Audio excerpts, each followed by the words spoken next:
The main who was a hospital, وہ شخص جو اپنی ذات میں ہسپتال تھا۔ یہ میرا جگر تھا جو خراب تھا۔ میں جانتا تھا کہ یہ میرا جگر ہی ہے جو خراب ہے، کیونکہ میں ابھی جگر کی گولی کے متعلق ایک رجسٹر اشتہار پڑھ رہا تھا، جس میں وہ کئی علامات تفصیلاً درج تھیں جن سے کوئی شخص بتا سکتا ہے کہ کب اس کا جگر خراب تھا۔ وہ تمام علامات مجھ میں تھیں۔ یہ ایک انتہائی خلاف معمول بات ہے، مگر اس نتیجے پر مجبور کیے جانے کے بغیر میں نے کبھی دوائی کا کوئی واضح اشتہار نہیں پڑھا کہ اس میں مذکور وہ خاص بیماری اپنی شدید ترین شکل میں مجھے لاحق ہے۔ ہر بیماری کے بارے میں تشخیص ہمیشہ ان تمام محسوسات سے ٹھیک مطابقت رکھتی ہے جو میں نے محسوس کیے ہوتے ہیں۔ ایک دن مجھے برٹش میوزیم میں جانا یاد ہے۔ میں وہاں ایک معمولی سے مرض کا علاج پڑھنے گیا تھا جس کا مجھ پر ہلکا سا حملہ تھا۔ میرا خیال ہے کہ یہ تب کا مرض تھا۔ میں کتاب لے کر بیٹھ گیا اور وہ سب کچھ پڑھ ڈالا جو میں پڑھنے آیا تھا، اور پھر ایک بے خبری کے لمحے میں ورق گردانی کرنے لگا اور سستی سے بالعموم امراض کا مطالعہ شروع کر دیا۔ مجھے یہ بھول گیا کہ وہ کون سی بیماری تھی جس کے مطالعے میں سب سے پہلے غوطہ زن ہوا تھا۔ بہرحال یہ کوئی خوفناک تباہ کن بیماری تھی جس سے متعلق میں پہلے سے جانتا تھا، اور قبل اس سے کہ میں بدشگون علامات کی نصف فہرست تک نگاہ دوڑا لیتا، مجھے اس کا ادراک ہو گیا کہ مجھے یہ مرض اچھا خاصا لاحق ہو چکا ہے۔ تھوڑی دیر کے لیے میں خوف سے ساکت ہو کر بیٹھ گیا، اور پھر مایوسی کی بیزاری میں دوبارہ ورق گردانی کرنے لگا۔ میں میادی بخار کے عنوان پر جا پہنچا، علامات پڑھی اور معلوم ہوا کہ مجھے میادی بخار لاحق ہو چکا ہے، اور یقیناً مہینوں سے میں اس میں مبتلا ہوں، اگرچہ اس بارے میں مجھے علم نہ تھا، اور سوچا کہ دیکھیں اس کے علاوہ مجھے کیا کچھ لاحق ہو چکا ہے۔ ورق الٹ کر میں نے ایسٹیوائٹس ڈانس کے مرض کا مطالعہ کیا۔ توقع کے عین مطابق معلوم ہوا کہ یہ مرض بھی مجھے لاحق ہو چکا ہے۔ میں اپنے معاملے میں دلچسپی لینے لگا اور عزم کر لیا کہ تہ تک اس کی چھان بین کروں گا، اور میں نے حروف تہجی کے لحاظ سے بیماریوں کا مطالعہ شروع کر دیا۔ دوبارہ پڑھنا شروع کیا اور معلوم ہوا کہ مجھے یہ مرض بھی لاحق ہو چلا ہے، اور یہ کہ سنگین مرحلہ تقریباً اگلے 2 ہفتوں میں شروع ہو جائے گا۔ برائٹ ڈیزیز، ورم گردہ۔ یہ معلوم کر کے اطمینان ہوا کہ یہ مرض مجھے معتدل شکل میں لاحق ہے، اور جہاں تک اس کا تعلق ہے تو میں سالوں زندہ رہ سکتا ہوں۔ ہیضہ مجھے شدید پیچیدگیوں کے ساتھ لاحق تھا، اور خناق مجھے پیدائشی مرض دکھائی دیتا تھا۔ میں نے 26 حروف کی تمام بیماریوں میں باریک بینی سے جان کھپائی، اور نتیجہ یہ نکلا کہ واحد بیماری جو مجھے لاحق نہ تھی گھٹنے کی سوجن تھی۔ اس بیماری کے نہ ہونے پر پہل تو میں قدرے دکھی ہوا، بس کسی طرح مجھے یہ تحقیر محسوس ہوئی، مجھے گھٹنے کی سوجن کی بیماری لاحق کیوں نہیں ہوئی؟ آخر یہ ناگوار اعتراض کیوں؟ تاہم تھوڑی دیر بعد کم حریصانہ جذبات غالب آ گئے۔ میں نے سوچا کہ علم الادویہ کی دوسری ہر معروف بیماری مجھے لاحق ہے، اور میرے حرص میں کمی آ گئی، اور میں نے گھٹنے کی ورم کی بیماری کے بغیر گزارا کرنے کی ٹھان لی۔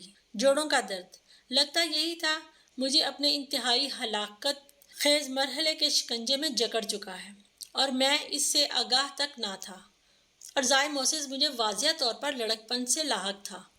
زائموسس کے بعد مزید بیماریوں کا تذکرہ نہ تھا، چنانچہ میں نے نتیجہ اخذ کیا کہ میرے ساتھ مزید کوئی اور مسئلہ نہیں ہے۔ میں بیٹھ گیا اور غور کرتا رہا۔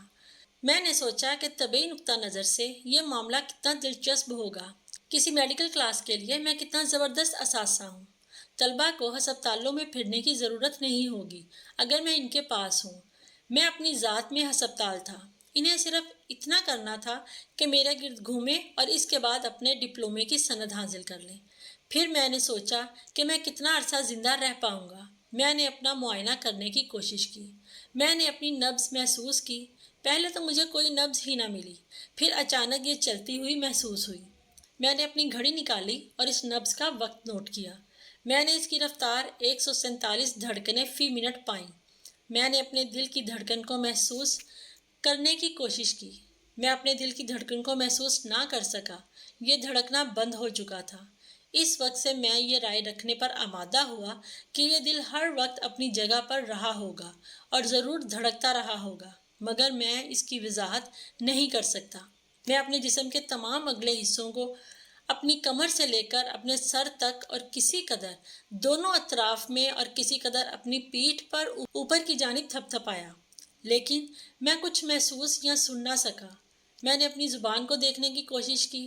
میں نے اسے اتنا زیادہ باہر نکالا جتنا کہ یہ آ سکتی تھی۔ میں نے ایک آنکھ بند کی اور دوسری سے اس کا معائنہ کرنے کی کوشش کی۔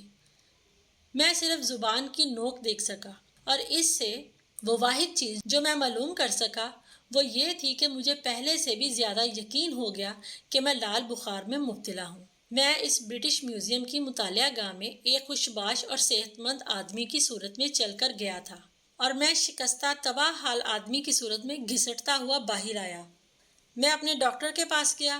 وہ میرا پرانا لنگوٹیا یار ہے، اور میری نبض دیکھتا ہے، اور میری زبان دیکھتا ہے، اور موسم سے متعلق گفتگو کرتا ہے۔ یہ سب کچھ بلا معاوضہ کرتا ہے۔ جب میں خود کو بیمار سمجھتا ہوں، بس میں نے سوچا کہ اب میں اس ڈاکٹر کے پاس جا کر اس پر احسان کروں گا۔ میرا خیال تھا کہ جس چیز کی ڈاکٹر کو خواہش ہوتی ہے وہ پریکٹس ہے۔ وہ مجھے پا لے گا۔ وہ ان 1700 عام اور معمولی مریضوں کی نسبت جو صرف ایک یا دو بیماری کا شکار ہوتے ہیں، مجھ سے زیادہ پریکٹس حاصل کر لے گا۔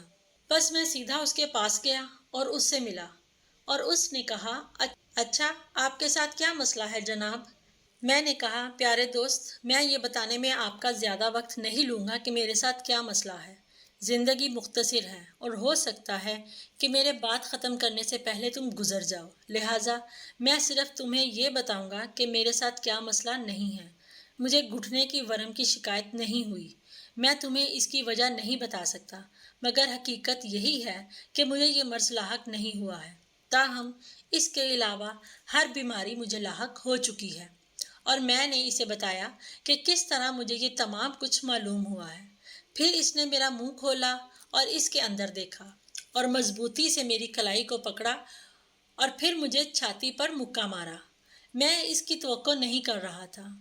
میں اسے ایک بزدلانہ حرکت کہوں گا، اور اس کے فوراً بعد اس نے اپنے سر کے پہلو سے مجھے ٹکر ماری۔ اس کے بعد وہ بیٹھ گیا اور نسخہ لکھ ڈالا اور اسے طے کیا اور مجھے دے دیا، اور میں نے اسے اپنی جیب میں ڈالا اور باہر نکل گیا۔ میں نے کھولا۔ میں اسے قریب ترین دوا فروش کی دکان پر لے گیا اور اسے تھما دیا۔ اس نے اسے پڑھا اور اسے واپس مجھے تھما دیا۔ اس نے کہا کہ یہ اشیاء اس کے پاس نہیں ہیں۔ میں نے کہا، کیا آپ دوا فروش نہیں ہیں؟